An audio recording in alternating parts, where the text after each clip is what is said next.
So my first drawing is the front of the spacesuit. I'm trying to be really creative with lots of colours. So first I came up with the idea to do a face here. Daddy. Then I got to do, Can you play with me? and then I found out, and then I got like headphones so I could listen to music. Then a NASA space sign and Saturn. Ta-da. So that's basically what I've got.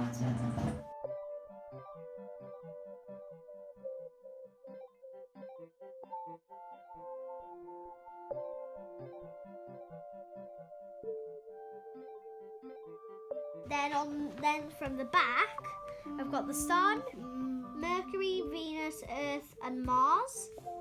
And then at the top, I've got the top of the headphones, and also on the back, I've got the back of the headphones too.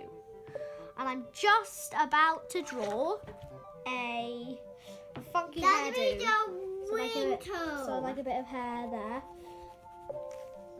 I'm writing in here what I've got here, what is on the pictures.